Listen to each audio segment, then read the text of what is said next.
Vale, Ah, entonces estamos transmitiendo. Adelante. ya. Bienvenidos a todos a este nuevo Meetup. Somos Data Science y hoy tenemos a... Yo seré su moderador, soy Romel Arce, ingeniero industrial y un entusiasta de los datos. Vamos a hablar un poco sobre DSRP. La misión de DSRP es descentralizar, democratizar y difundir los conocimientos en ciencia de datos e inteligencia artificial entre estudiantes y profesionales, desarrollando soluciones para construir una mejor sociedad. Y nuestra visión es ser la organización que genere impacto social con ciencia de datos e inteligencia artificial por el bien de la humanidad. El día de hoy, el Meetup trata sobre paradigma funcional con Python. En esta oportunidad estamos con Carlos, que es licenciado en Ciencias de la Computación y Full Stack Developer en Chasqui. Sin más, Carlos, bienvenido. No, un placer. Puedes compartir pantalla. Me voy a dejar de... A ver, me dicen ahí si se puede compartir y si la están mirando. Porque si Sí, no, no sí. sé. Ah, ¿ya se está mirando? Yo sí lo estoy, sí. Sí lo estoy observando. Ah, chévere. Entonces, me dicen bueno, los del público no lo pueden ver. A veces no soy consciente de algunas cuantas cosas. Pero bueno, errar es humano. Entonces, es parte de... Muy bien. Muchas gracias a Data Science Research Perú por esta oportunidad de poder hablar. Y bueno, el día de hoy voy a hablar, espero que de forma entendible, porque tengo un problema de cambio de acento a veces, sobre lo que es el paradigma funcional en Python. Entonces, para poder empezar a abordar este tema, hay que entender, o bueno, hay que empezar de algún punto. Entonces, el punto principal de todo esto tiene que ver con las herramientas diarias que nosotros tenemos. Ya seas científico de datos, ingeniero de datos, DevOps o desarrollador de cualquier ámbito en el punto de programación, en algún punto vas a tener que afrontar lo que es un lenguaje de programación. En el caso de científicos de datos, hay un abanico de herramientas o lenguajes de programación que se han vuelto muy populares con el crecimiento de esta área. Y generalmente tenemos a Python, Julia, R y JavaScript de vez en cuando. Y todos ellos lo que nos permiten es el poder construir un programa o un software para que haga alguna funcionalidad específica, ya sea en inteligencia artificial, realidad aumentada o algún otro campo relacionado a la computación y su aplicabilidad. Pero estas herramientas tienen una concepción, tienen una idea por detrás o representan una idea por detrás, porque para poder construir algo necesitas hacer algo. Entonces, ahí viene el concepto de paradigma. Y para primero entender paradigma de los lenguajes de programación, hay que entender un poco la intuición de qué es un paradigma. Entonces, ¿qué es un paradigma en sí mismo? Y vamos a tomar el ejemplo que estamos viendo a continuación. Hay una persona, bueno, una mujer en la parte de abajo, que está comentándole a dos amigos de que tiene una idea, quiere cocinar carne, pero el problema está en que no sabe cómo hacerlo. Entonces, sus buenos amigos agarran y le dicen, puedes o freírlo o asado, o asarlo. Entonces, al final, esta persona que propuso una idea y quería ver cómo la soluciona, tuvo diferentes ideas para poder resolver su problema, que es el de poder asar una carne, o bueno, cocinar una carne, mejor dicho. Esa idea, esa concepción que da un marco y con marco me refiero a todo lo que involucra para poder resolver un problema, puede ser visto como un paradigma. Entonces, en resumen, un paradigma es una idea conceptual para poder definir herramientas para poder usarlas en construcción. Y lo mismo se aplica a los lenguajes de programación. Un lenguaje de programación generalmente tiene uno o más paradigmas. Y esas ideas que las da el paradigma definen cómo puede obrar un lenguaje o puede actuar un lenguaje. Y también nos define cosas que, como la herramienta, podemos nosotros utilizarlas o no, para poder nosotros abordar un problema. ¿Por qué? Porque podemos tener muchas ideas, pero no todas las ideas abordan de forma eficiente un problema. Y eso va a depender muchas veces de la naturaleza del problema y cómo esta idea aborda ese problema. Entonces, cuando yo digo idea en el punto de lenguajes de programación, bueno, en el concepto de paradigma, es un grupo de una o más ideas. Aquí podemos ver un poco de algunas ideas: closure, recursión, variables inmutables, first class functions, bueno, funciones de primera clase, y hay muchas más. Todo paradigma en la programación, sea orientado a objetos, reactivo, funcional o X, Y y Z, generalmente por detrás tiene muchas o una idea, o por lo menos una idea, para poder darnos esas herramientas que necesitamos para poder construir una solución. Entonces, tenemos que entender un poquito algunas de estas ideas, en el caso de programación funcional. Y para poder entender ello, vamos a empezar por algunos memes, para poder entenderlo de forma más interesante. Lo que es class function. Bueno, está mal escrito. Es first class function y no function first class. Pero lo que busca es dar una oportunidad más a lo que eventualmente estamos acostumbrados. Los que venimos de la programación orientada a objetos, nosotros sabemos de que las funciones no deberían ser almacenadas en una variable o no deberían de retornarse como una respuesta de otra función o recibir una función, ese tipo de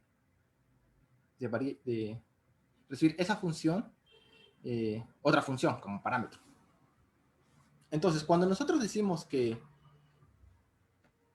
es first class function, es que las funciones pueden actuar como cualquier tipo de variable, ya sea entero, booleano, double, complejo, es parte de. Y MEC, en el caso del meme, estaría abajo con sus demás familiares. Otro de los puntos muy importantes del concepto de programación funcional es las funciones puras. Y este punto con el anterior son la base para poder construir en el paradigma funcional. Pero ¿qué no? Pero cuando decimos que son funciones puras, ¿a qué nos referimos? Nosotros sabemos de que una función puede tener algo adentro que modifique algo que está afuera. Recordemos, una función pura es algo que, una función puede tener algo adentro que puede modificar afuera, lo cual se le conoce como efecto colateral. ¿Qué dicen las funciones puras? Las funciones puras dicen, ok, tú como función no puedes modificar nada que no esté dentro de tu función. No puedes modificar nada que esté fuera, no puedes modificar algo que esté fuera de tu función. No puedes, está mal. No eres puro de corazón si haces ese tipo de cosas. ¿Por qué? ¿Y por qué se pone mucho hincapié en esto? Porque lo que menos quieres es tener una función o un estado que no sea controlado. Entonces, las funciones puras lo que te dan es la capacidad de poder solo utilizar las variables que tienes y no modificarlas, lo cual te permite hacer dos cosas. La primera es tener la capacidad de poder siempre, cuando des el mismo valor o el mismo grupo de valores, la misma respuesta, porque sabes de que nunca vas a modificar alguna de las variables o algo que esté afuera dentro de tu función. Y lo segundo es que te permite hacer un debugueo mucho, o unas pruebas mucho más exactas, porque sabes de que va a siempre dar el mismo valor, siempre le das, si siempre pones las mismas variables. Entonces, de estas dos ideas anteriores, que es las funciones puras y las funciones como ciudadanos de primera clase, lo voy a decir en español, da pie a lo que es las funciones de orden superior. Y tiene que ver mucho con lo que mencioné al principio. Las funciones de orden superior son funciones que o devuelven una función o reciben una función.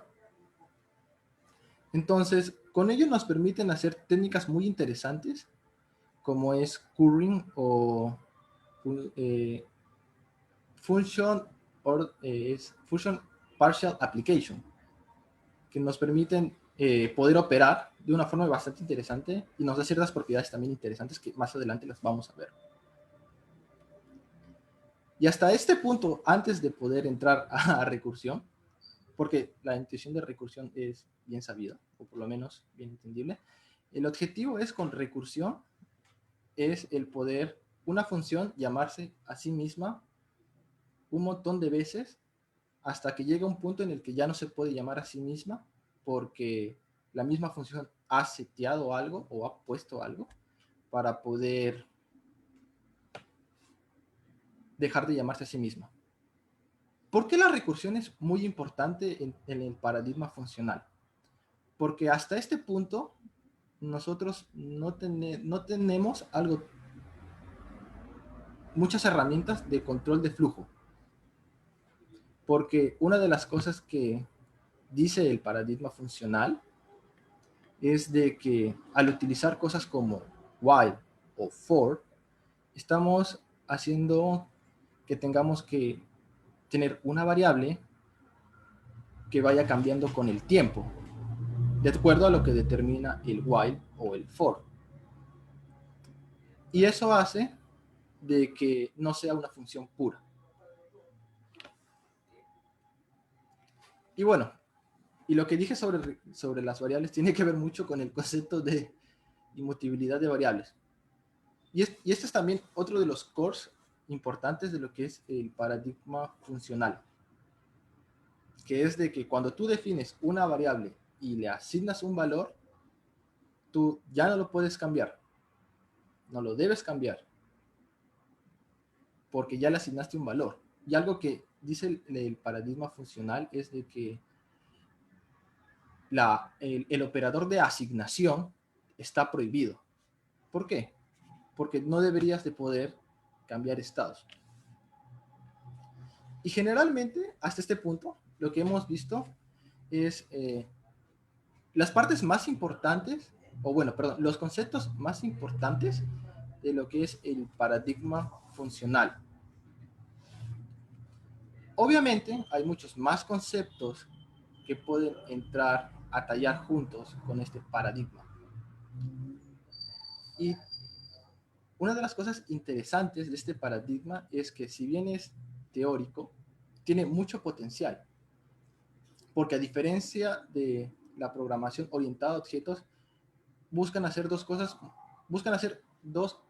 una cosa en común, que es resolver problemas, pero desde dos enfoques completamente diferentes. Y si nos hemos dado cuenta con las explicaciones de las definiciones, es de que en la programación orientada a objetos, por ejemplo, siempre hay lo que es mutabilidad o cambio de valores en las variables que tiene uno dentro de un objeto.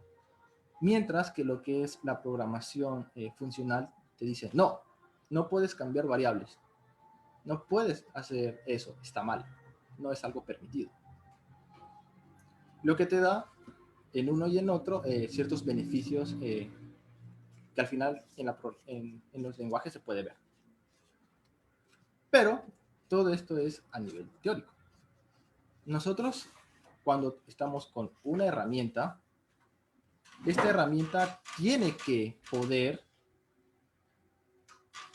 darte, de acuerdo al paradigma que soporte o los paradigmas que soporte, ciertos conceptos. Tal vez no te los va a dar todos, tal vez sí. Entonces, la capacidad de poder entender un lenguaje que ofrece o que no ofrece puede depender muchas veces de cómo esté los conceptos de uno o más paradigmas a los que se aplique en este lenguaje. Entonces, ¿cómo esto se aplica en Python? Y bueno, aquí está prácticamente el resumen de algunos de los eventos que pasan. Y Python es un lenguaje que está fuertemente inspirado en lo que es en ser imperativo y también un poco más orientado a lo que es programación orientada a objetos, pero tiene algunos elementos funcionales, porque la comunidad con el paso del tiempo le ha agregado al lenguaje algunas características funcionales que le ha pedido. Entonces, vamos ahora a pasar a lo que es entender un poco el código de algunas de esas características que anteriormente están aquí, para poder ver y entender un poco más a nivel ya código, lo que es lo que Python puede dar en sus características funcionales. Entonces, prácticamente ahorita vamos a ver un poco de código y vamos a ver prácticamente 4 temas, tal vez incluso 5, que son diferentes propiedades o bueno, diferentes técnicas que podríamos utilizar nosotros que vienen de un enfoque del paradigma, vienen de un concepto del paradigma funcional y nos brindan ciertos beneficios. Entonces voy a dejar de compartir el PPT y voy a pasar directamente acá. Bueno, aquí está un poco de las funcionalidades que vamos a hacer. No vamos a implementarlas todas, pero lo que sí vamos a hacer, ya está aquí, es los diferentes conceptos que vamos a ver. Entonces vamos a ver lo que es funciones parciales, recursión, currying. Polimorfismo me lo voy a guardar por ahora porque puede ser un poco no tabú, pero sí puede ser un punto muy interesante que lo voy a explicar en otro, que sería para otra charla incluso. Pero bueno, también lo que va a ser closure, funciones de orden superior, como les expliqué antes, y composición. Entonces vamos a empezar.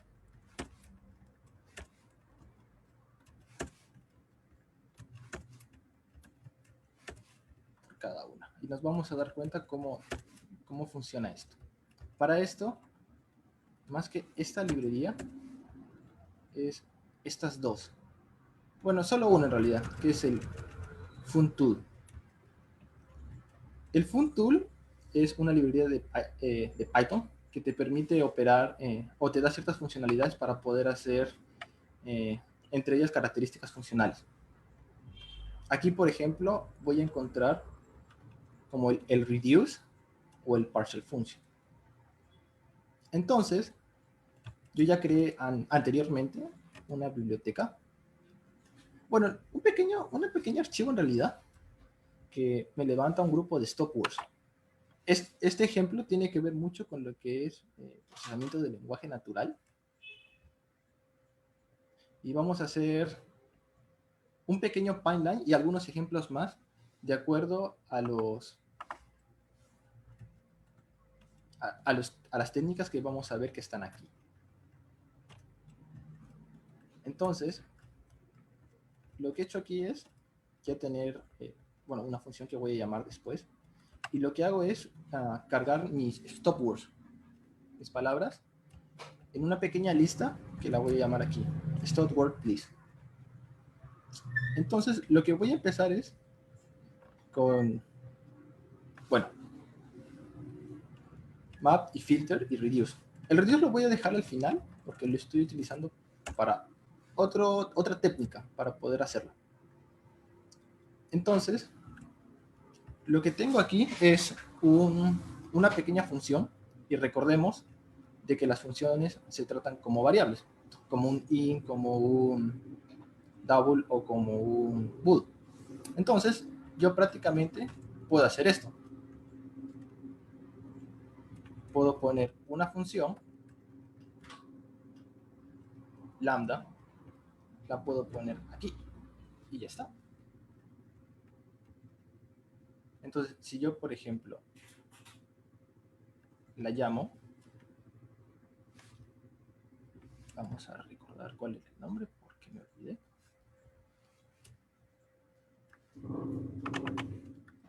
Lo único que va a hacer es separar las palabras de acuerdo a un split.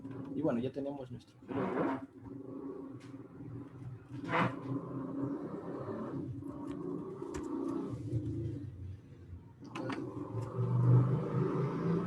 Si yo le hago esto, me va a retornar. Es que este era mi otro archivo. Ahí está. Ya me retornó una lista de palabras.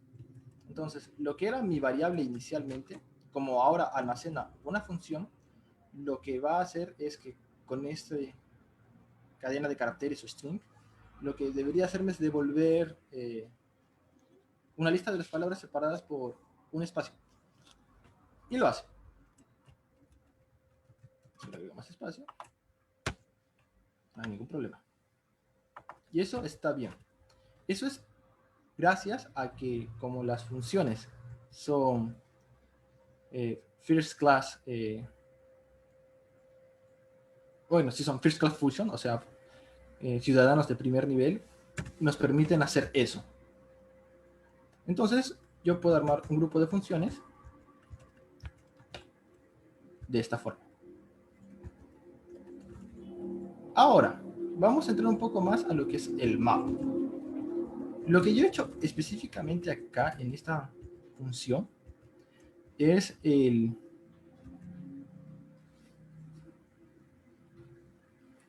poder recibir una lista de funciones, o bueno, una lista de valores, que en este caso va a ser el string, y lo que voy a hacer es convertir todos a minúscula. Entonces lo que hace el map es toma cada elemento de la lista y le aplica una función.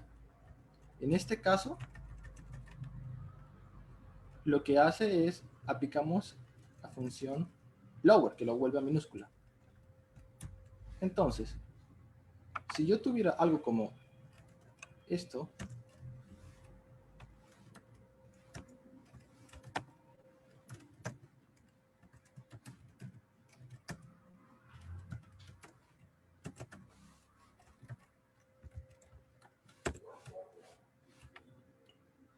debería de darme un listado de palabras, de las mismas palabras que tengo en la oración, pero en minúscula. Tan, tan. Aquí está. Y justamente en esta idea se aplican dos conceptos.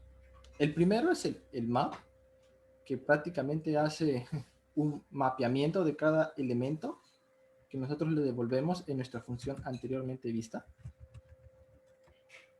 que está aquí, y le aplica una función que ya está dentro, que en este caso es el convertirlo a minúscula.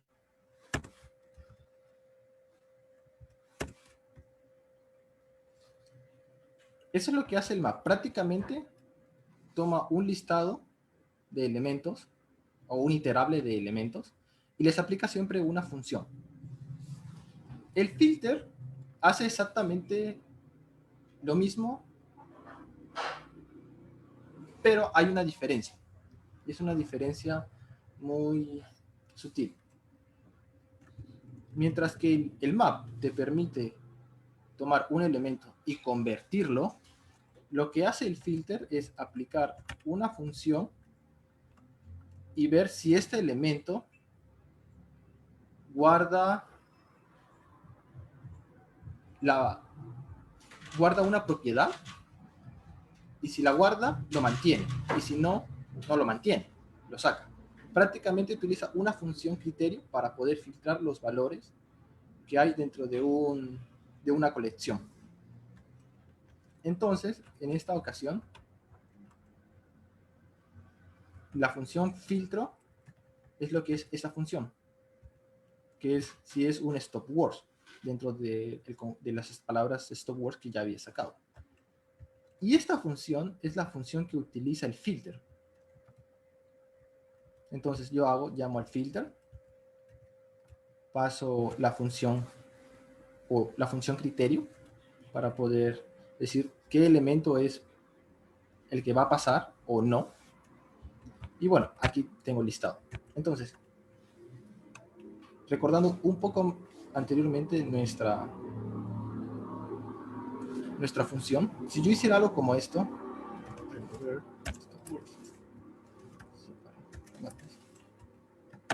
de esta oración,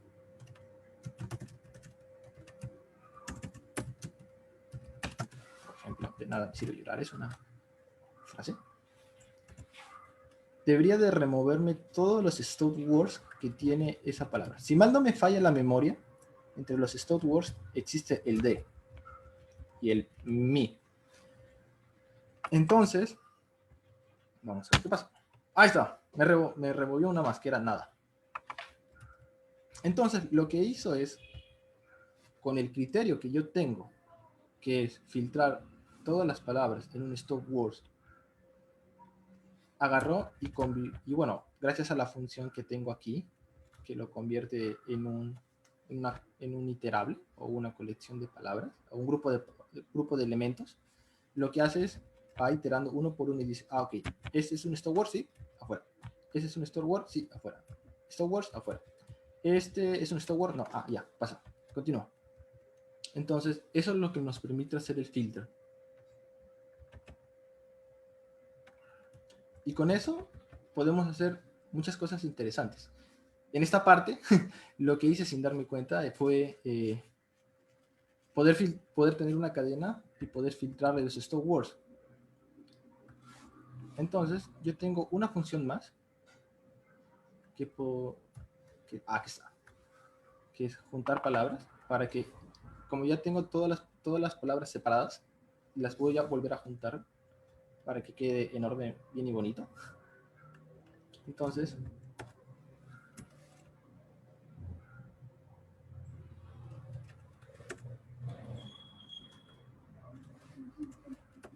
tengo esto, y lo que me debería dar es la misma oración, pero sin stop words. Cosa que sí lo hace. Y si nos damos cuenta, esto podría ser fácilmente un pequeño proceso de Painet, que podríamos utilizarlo para poder limpiar información que no queremos o queremos procesar. Y es algo muy, muy, muy interesante. Algo que también podemos tener es de que esto nunca va a cambiar. Nunca debería de cambiar. Porque como no hay un concepto de asignación o de operación de asignación en el que yo le cambio un valor a una función, eso siempre va a estar ahí. Entonces, hasta este punto, lo que hemos logrado ver es lo que es map y filter. Y en cierta forma, lo que hemos visto también bueno, todavía no hemos visto esa parte, funciones de orden superior. Pero sí ya estamos dándonos cuenta de que podemos hacer varias cosas interesantes. Entonces, yendo un poco más ahora a lo que es recursión.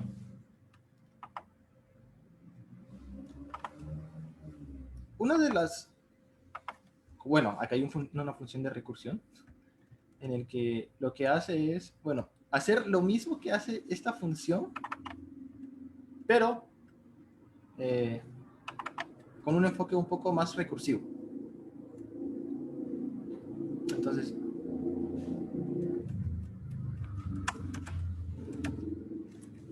si yo pusiera esto,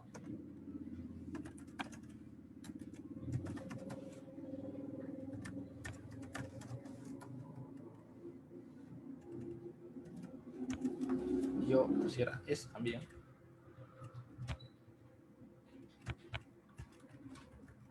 me deberían de dar exactamente lo mismo.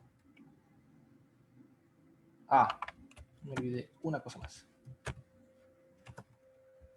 Tengo que decirle a esta función cómo lo voy a separar, porque así lo escribí.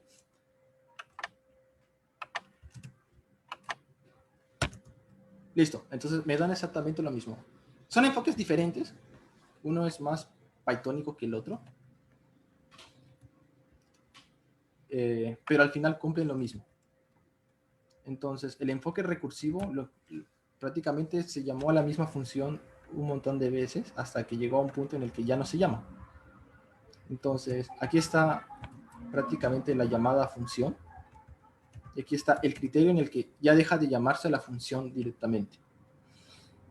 En Python, si bien te permita hacer recursión, generalmente viene acompañada, o debería de venir acompañada, de lo que es una optimización. ¿Por qué? Porque cuando a veces llamas a una función un montón de veces, lo que pasa es que esta función se guarda en una parte del compilador que tiene una cantidad o una capacidad máxima de poder recibir llamadas. Cuando sale de esa capacidad, explota tu programa, por así decirlo. Pero hay una optimización que se llama optimizaciones de colas de llamada, en el que hace de que nunca explote, porque siempre tienes la última llamada en tu recursión. Y ahí sí finalizas. Lastimosamente, en la filosofía de Python, por ser un poco más imperativo, no viene de forma nativa, por así decirlo, lo que es esta optimización de colas de llamada. No viene, porque tampoco es su objetivo que usemos recursión constantemente. No lo es, sino es que utilicemos un for o un while para poder hacer ese tipo de llamadas recurrentes. Pero que sí se puede hacer y que es un enfoque más funcional, sí se puede hacer. Entonces, para pequeñas funciones podría ser interesante poder hacer la recursión. Por ejemplo, una línea de un texto que no es algo tan grande, podría fácilmente hacerse con recursión. Y ahora viene algo muy interesante, y lo que es las funciones parciales. Y esto tiene que ver un poquito con mi error anterior. Yo al principio tuve este problema. No le puse nada, tenía que ponerle un valor definido. Pero no lo hice. Y nosotros sabemos de que, bueno, va a dar un error. Pero, ¿por qué no podría tener una función de que en vez de llamar a esta, en vez de pasar todos los parámetros, ya tenga esa función preparada, ciertos parámetros, y que yo solo tenga que ponerle otros más? Gracias a eso, o bueno, esa técnica para permitirnos poder tener ya una función con algunos parámetros ya listos y que solo espere otros para poder procesarlos, se le conoce como Function Partial Application. En esta ocasión, yo ya tengo uno, que es este de aquí. Y si nos damos cuenta, la palabra clave para poder hacer un partial function es esto, que ya viene de la librería que está aquí. que es FunTools, que es la librería que anteriormente les había comentado para poder hacer ciertas características funcionales. Necesitaríamos usar esto para poder, de forma más elegante, hacer lo que es el Function Parsing Application. Entonces, yo en esta ocasión, bueno, lo voy a poner así, estoy llamando a mi función y ya le estoy asignando un valor. O bueno, ya le estoy asignando un parámetro que lo va a almacenar. Entonces, si yo imprimo esto, lo que me va a dar es una función.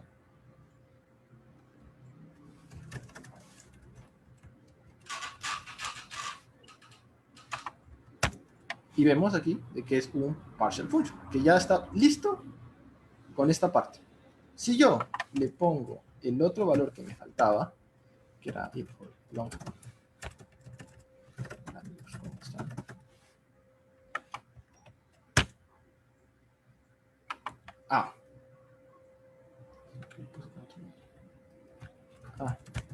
es que era esto.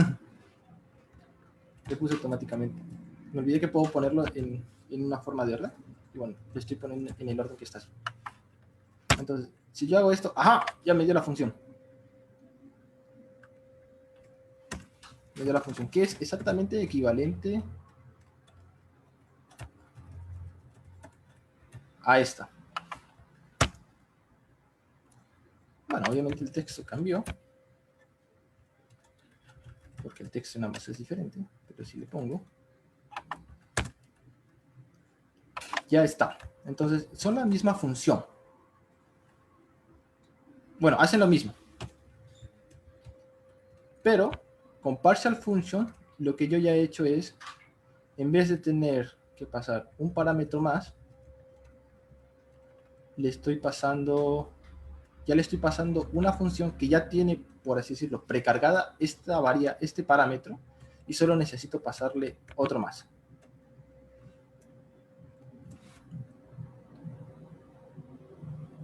Entonces, prácticamente, eso es lo que hace partial function, y bueno, ya hemos visto recursión.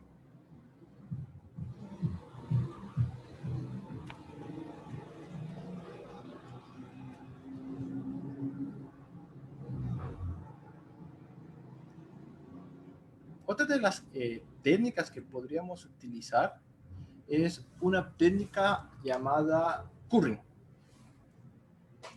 Y esto tiene que ver mucho con el concepto de lo que son funciones de orden superior. Recordemos que las funciones de orden superior son funciones de que o reciben como parámetro otra función o devuelven otra función. En este caso, el objetivo del currying es lo siguiente. Podríamos tener una función, por ejemplo,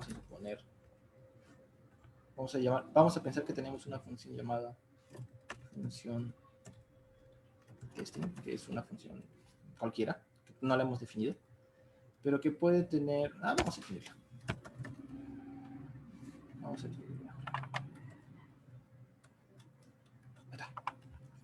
Función testing.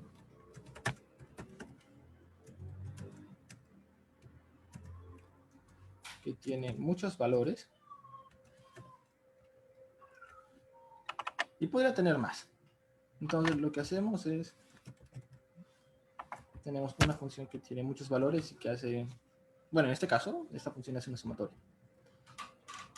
Pero una muy buena práctica siempre es no tener tantos valores en una función, porque a veces es muy complicado cuando la función tiene muchos parámetros, es porque la función tal vez está haciendo muchas cosas. Y lo más probable es de que vaya a haber un error por ahí. Es muy probable. Entonces, lo que podríamos hacer es tener un grupo de funciones que una te llama a una y la devuelve a la otra y va operando sobre ello. Y más que todo, para poder tener un mejor control sobre los parámetros que le estamos pasando. Entonces, para poder no tener una función que pueda tener una gran cantidad de parámetros, podemos utilizar curring para poder controlar la cantidad quitar esa cantidad de parámetros que tenemos y poder hacerlo a través de llamadas a las funciones que estamos llamando por interno. Tal vez la idea es muy abstracta en lo que es el curring. Entonces, es mejor verlo con un ejemplo. Entonces, si nosotros nos damos cuenta, acá hay una función. Le he llamado a 1. Vamos a llamarle func1. Y lo único que hace func1 es hacer una operación que se le llama y.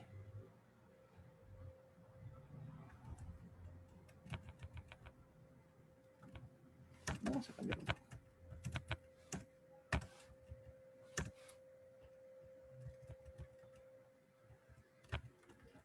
Entonces, lo que va a hacer curring es que yo, en vez de tener, por ejemplo, 1, 2, 3 parámetros, voy a tener 3 llamadas a funciones. Y para poder demostrarlo, vamos a empezar. Si yo solo le paso un parámetro, lo que debe de pasar es de que me va a dar una función, que en este caso es la primera que está dentro. Vamos a ver el código para que sea más fácil.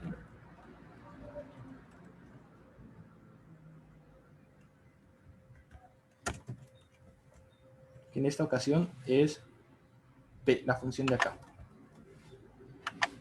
Si yo hago otra segunda llamada, pero ahora con la función que tengo, que es B, le paso otro parámetro, me va a tener que retornar ahora C. Y ya estoy acá. Ahora, como yo ya tengo la función de C,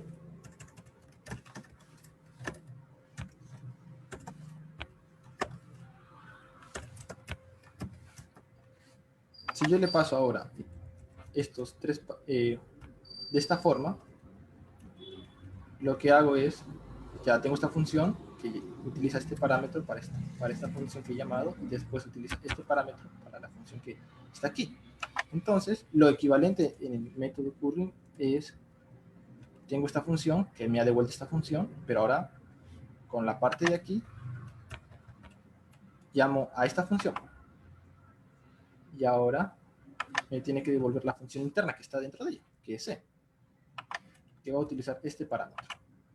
Entonces, si yo lo imprimo, me doy cuenta de que ya me devolvió la parte de acá, que es la parte interna, que es la parte de C.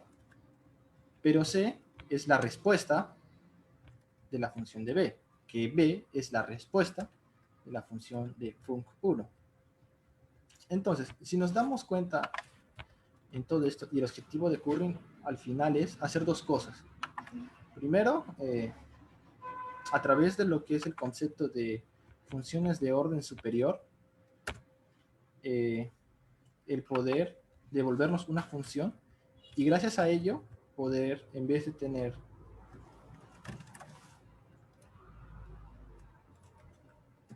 una función que puede tener muchas variables,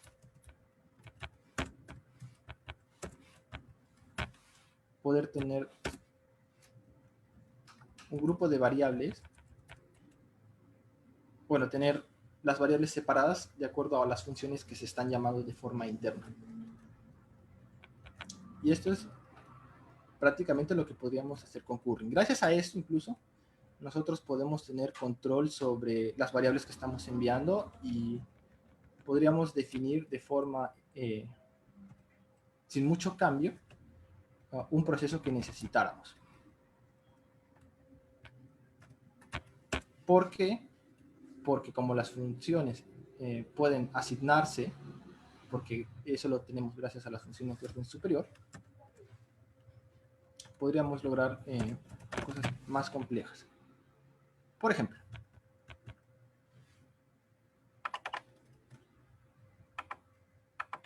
regresando al ejemplo inicial, aquí tengo un... Ay, este es otra cosita que les voy a mostrar.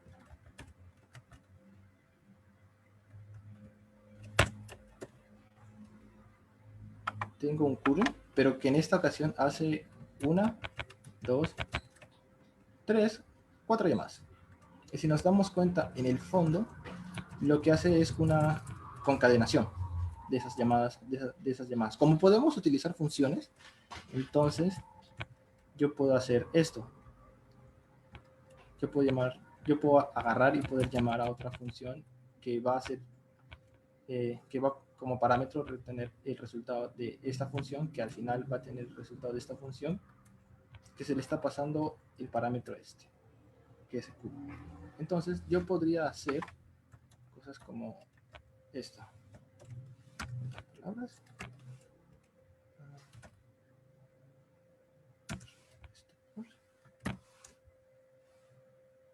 Sacar.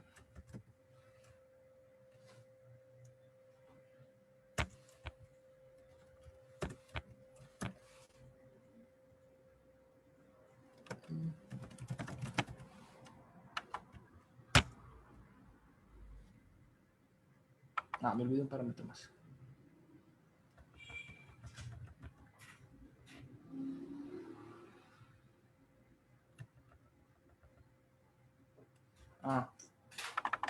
Creo que es este. Me falta una más. Este error me dio porque como esta función necesita 2 parámetros y en mi curring no le doy 2 parámetros, siempre le doy solo uno, me dio en esta ocasión este tipo de error. Lo que voy a hacer es utilizar esta función que solo utiliza un parámetro y ya está.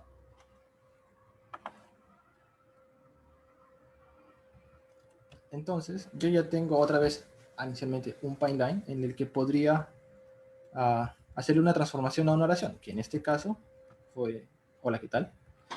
Pero gracias al hecho de que tengo cierta gestión sobre las variables y puedo pasar funciones con cierto que solo reciben en esta ocasión solo un parámetro todas, lo que yo he hecho en mi función curry es el poder concadenarlas una dentro de otra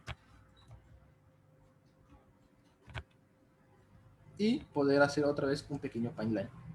Lo que podrías hacer es incluso yo puedo cambiar esto y le podría poner por otra, o a esta que está aquí, agarrarla y ponerla por otra, y poder jugarme un poco con los parámetros si es que yo quisiera, y siempre y cuando respete el hecho de que todas van a recibir siempre un valor, no va a haber ningún problema, como me pasó anteriormente con la otra función.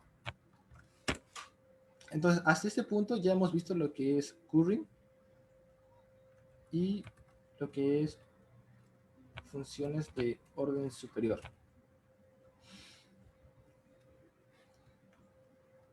Para terminar, voy a hacer lo que es closure.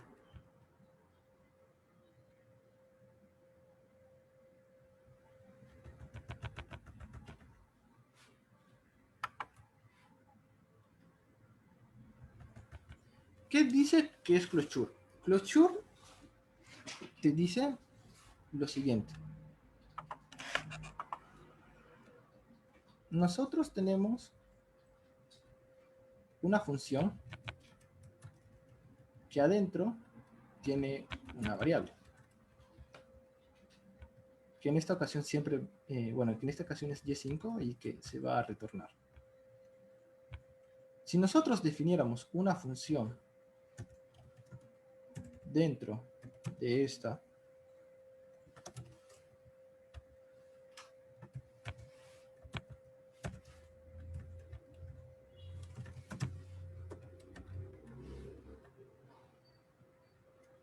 esta función lo que va a hacer es poder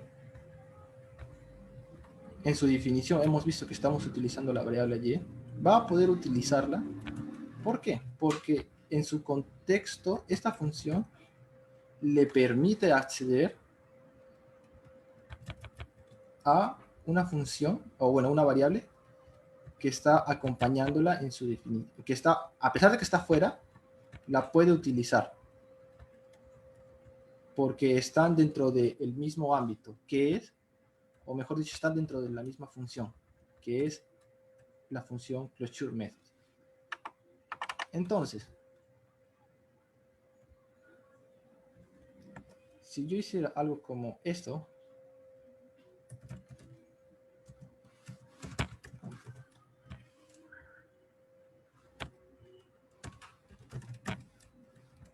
lo que me va a devolver va a ser un método, que es el método que está dentro del closure. Vamos a copiarlo.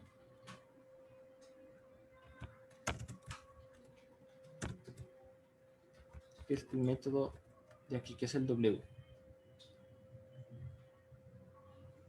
Pero si yo lo llamo a este método, me va a devolver el valor original, que está aquí. ¿Por qué es 25? Porque la función que hemos devuelto, que es W, está utilizando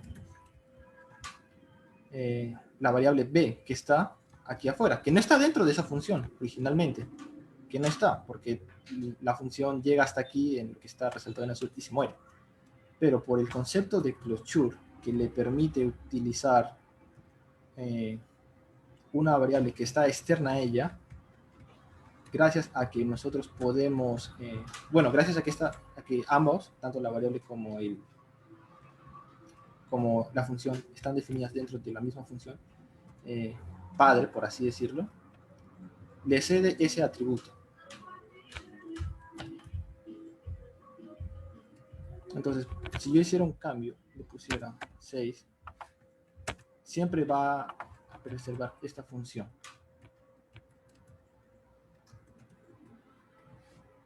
Entonces, esos son diferentes métodos que podríamos utilizar gracias a los conceptos del paradigma funcional.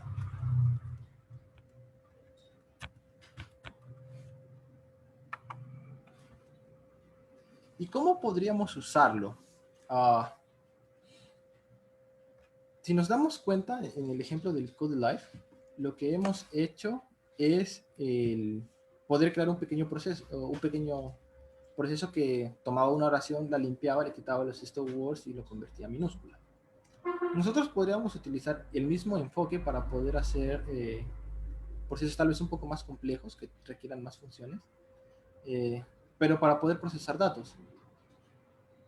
Ya que nosotros, como no tenemos una variable que va a cambiar de valor dentro de nuestras funciones y que no hace cambio fuera de las funciones, le pasamos un valor o una variable o un dato y siempre vamos a aplicar este proceso, siempre nos va a dar el mismo.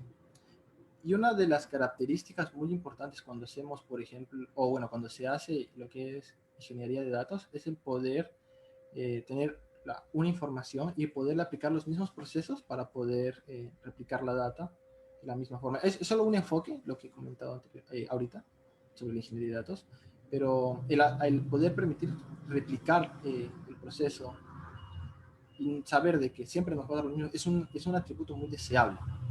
Entonces, eso nos permite poder hacer en el proceso de manipulación de datos, que si ponemos el mismo valor siempre con el mismo proceso, siempre nos va a dar el mismo valor, a menos que cambiemos el proceso, que esa es otra cosa completamente diferente. Y obviamente nos dará un valor completamente diferente. Y también algo que puede ser un poco complejo es el poder nosotros desarrollar redes neuronales. Si nos damos cuenta, el concepto de redes neuronales tiene mucha matemática. Y podríamos utilizar funciones de orden superior, recursión, para poder, en cierta forma, poder implementar lo que se hace las redes neuronales en sí mismas. Que sea eficiente o no, realmente no lo va a hacer, porque ya hay librerías para ello, pero que sí se podría hacer, sí se podría. Con el paradigma funcional sí se podría hacer en cierta forma. Que es más complejo por la cantidad de código que se escribiría y la forma en cómo plasmar esa idea, sí lo sería. Pero que sea aconsejable, no. Pero es algo que sí se puede hacer con las características funcionales que tiene Python. Entonces, en resumen, hemos visto un poco sobre algunos conceptos y una breve descripción general de lo que es la programación orientada, perdón, el paradigma funcional. Hemos visto algunas de las características funcionales que tiene Python y algunas cuantas de estos conceptos, cómo se implementan y cuáles no. Y algunas lo hemos visto en ejemplos.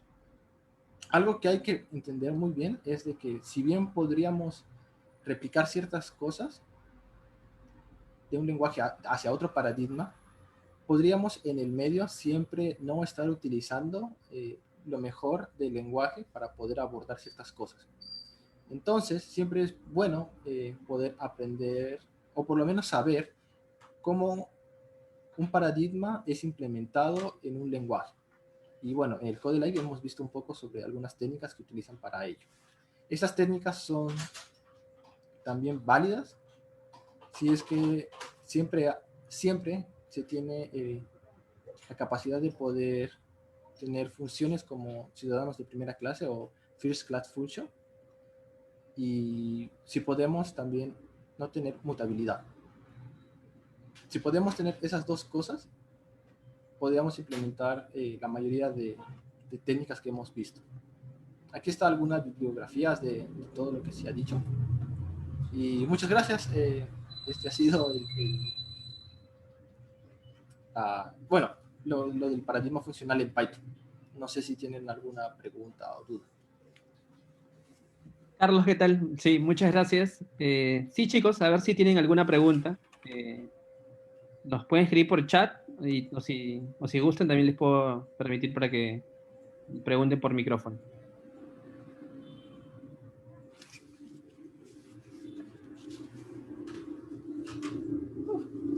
Súper nervioso.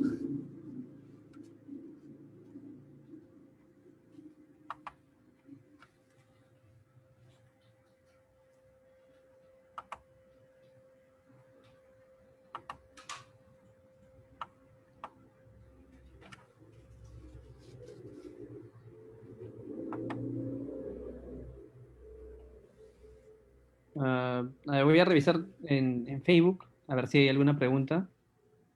A ver. No, por lo que veo, no. Creo que ha sido muy buena tu presentación y nos has dejado sin consultas. Imagino que van a repasar el código que les has mostrado también. Y allí ya van a tener un poco más mayor preguntas. Seguro que te pueden contactar por tu LinkedIn probablemente para que puedas saber alguna. Sí. Entonces, Carlos, lo que procedo a hacer es como que iniciar a cerrar la presentación. Muchas gracias por tu tiempo, muchas gracias por todo el conocimiento que nos has brindado y muchas gracias por tomarte este momento de compartirnos tu conocimiento. Oh, muchas gracias a ustedes por permitirme. Voy a compartir pantalla y la voy a presentar. Sí se ve, ¿no? Sí. Ah, ya, genial.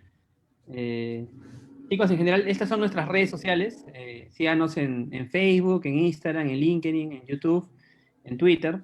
No se olviden de ingresar a la página web de Data Science, registrarse para que tengan su usuario y su clave y luego hacen clic en actividades, calendario y van a poder ver el calendario de todo noviembre. Estoy seguro que van a encontrar muchos meetups muy interesantes, tanto como el que vamos a apreciar. Muchas gracias por estar aquí con nosotros y los vemos en una próxima oportunidad. Carlos, muchas gracias. Un gusto. Voy a... Muchas gracias. ah,